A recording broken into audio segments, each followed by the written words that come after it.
शाम तक हम लौट आएंगे। वो तो सही है, लेकिन माँ सिर्फ 100 रुपए में हमारे खाने का इंतजाम नहीं हो पाएगा। तू तो ऐसे ही बोल रहा, सिया कहाँ है? सिया, सिया। संजय ने सिया को आवाजें देना शुरू कर दिया। अपने बाप की आवाज सुनकर सिया रसोई से निकल कर आई। जी बाबा। तू कहाँ थी? वो माँ, बाबा आप दोनों मौसी के घर जा रहे हो ना, तो इसीलिए मैं रिया और मेरे लिए दोपहर का खाना बना रही थी। खाना? लेकिन बेटा घर में तो कुछ भी नहीं था। हाँ माँ, बस थोड़े से आलू पड़े हुए थे तो मैंने उन्हीं से आलू के पराठे बना लिए। इसे कहते हैं दिमाग। अरे कुछ सीख अपनी बहन से। क्या हुआ? कुछ नहीं, अब हम दोनों चलते हैं, तुम अपना और घर का ख्याल रखना। ऐसे बोलकर संजय और सीमा दोनों ही चले गए। अब घर में बस सिया और रिया ही थे। अरे रिया, तू फिर से इस मोबाइल में ही लग गई। तो मैं और क्या करूं? मुझे किचन में काम है, आकर मेरी मदद करवा दे। हाँ हाँ, मुझे किचन के काम पसंद नहीं है, आप ही कीजिए। अच्छा, अब कुछ ही दिनों बाद तेरी भी शादी होने वाली है, अपनी सास को भी तू यही जवाब देगी? सास से क्या बोलना है वो मैं तब देखूंगी। हाँ भैया, प्लीज मुझे डिस्टर्ब मत करो, मेरी बहुत इंटरेस्टिंग वीडियो चल रही है। ऐसे बोलकर सिया अपने मोबाइल में ही लगी रही। सिया और रिया वैसे तो दोनों बहनें थी, लेकिन दोनों ही बहनों के व्यवहार में जमीन और आसमान का अंतर था। जहाँ सिया कम चीज में ही बहुत सोच समझ कर अपना गुजारा कर लेती थी, वहीं रिया को अगर पूरे राशन का कट्टा भी दे दो तो उससे तब भी कुछ करना नहीं आता था। ऐसे ही देखते देखते दिन बीत गए और अब दोनों ही बहनों की शादी हो चुकी थी। नसीब से रिया को एक अमीर घराने का ससुराल मिला था, जहाँ पर किसी भी चीज की कोई कमी नहीं थी। और सिया की शादी बस एक गरीब परिवार में ही हो गई। लेकिन सिया को इस सब की परवाह ही नहीं थी, वो अपने गरीब ससुराल में भी बहुत खुश थी। और आज दोनों ही बहनों की ससुराल में पहली रसोई थी। बहू देख, मैं कोई अमीर सास तो हूँ नहीं जो तेरी पहली रसोई के लिए भर भर कर राशन मंगवा पाती। मैंने तेरे लिए थोड़ा सा दूध, चावल और आलू मंगवा दिए। अब इनसे जो तुझे समझ आए वही बना देना। अपनी सास की बात सुनकर सिया मुस्कुराती हुई अपनी पहली रसोई की रस्म करने चली गई। आस्था सोच रही थी कि सिया उन सब चीजों से सिर्फ चावल की खीर और आलू की सब्जी ही बनाएगी, लेकिन सिया के मन में कुछ और ही चल रहा था। उसने दूध से बर्फी बना दी और चावल और आलू को एक साथ पकाकर उनके बड़े ही स्वादिष्ट पीले चावल बना दिए। वो स्वाद में इतने लाजवाब थे कि उन्हें खाते ही सभी ने सिया की तारीफों के पुल बांध दिए। वाह सिया, आज का पीला भोजन तो मेरी जिंदगी का सबसे ज्यादा स्वादिष्ट भोजन था। खाकर मजा आ गया। और ये बर्फी भी लाजवाब बनी है, बिल्कुल हलवाई जैसी।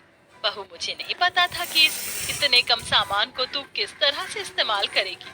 सच में आज ही के दिन मैं तो तेरी फैन हो गई।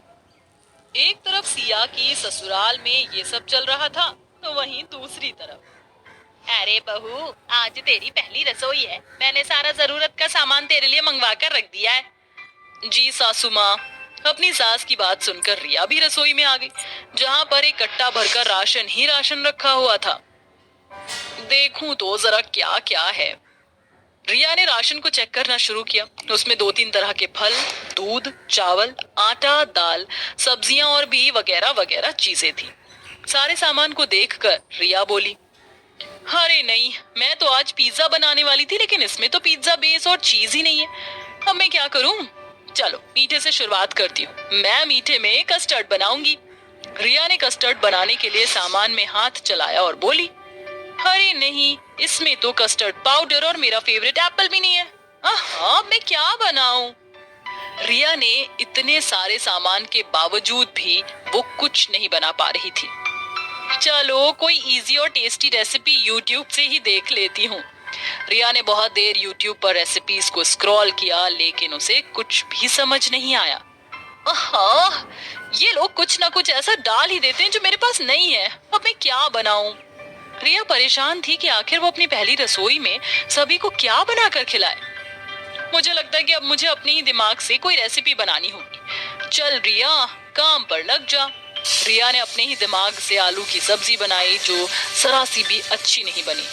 उसने दूसरी तरफ गैस पर खीर पकने को रखी हुई थी, जो भी पूरी की पूरी जल गई। अरे नहीं, मेरा तो एक भी पकवान सही नहीं बना। जो भी हो, मैं इतनी ज्यादा परेशान हुई हूँ तो अब सभी को यही खाना पड़ेगा।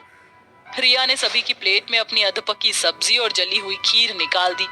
रिया के बनाए पकवान देखकर ललिता बोली, ये क्या बनाया है तूने? तुझे तो मैंने कितना कुछ मंगवा कर दिया था, फिर भी। तुम्हें खाना बनाना आता नहीं है क्या? नहीं, वो बात नहीं है, बस जो मैं बनाने वाली थी उसके हिसाब से सामान कम था। रिया की बात सुनकर उसकी सास और बेटा चुप हो गए। ऐसे ही दिन बीतते रहे। सिया तो अपनी ससुराल में कम चीजों में भी बहुत ही अच्छे से गुजारा करती थी, लेकिन रिया को ढेरों चीजें मिलने के बाद भी वो बस शिकायत ही शिकायत में रहती थी।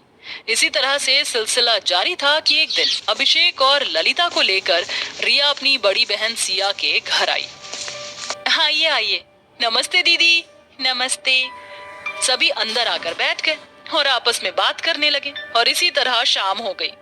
चल बहू, घर जाकर खाना भी तो बनाना है। नहीं, आप कहीं नहीं जा रहे हो। इस समय हम आपको अपने घर से भूखे पेट नहीं जाने देंगे। अरे पर प्लीज रुक जाइए। ललित जी वैसे भी आपके लिए खाने का सामान ही लेने गए हैं। सभी के इतना बोलने पर रिया का परिवार वहां रात के खाने के लिए ठहर गया। कुछ देर बाद ललित थोड़ी सी सब्जियां और दूध ले आया।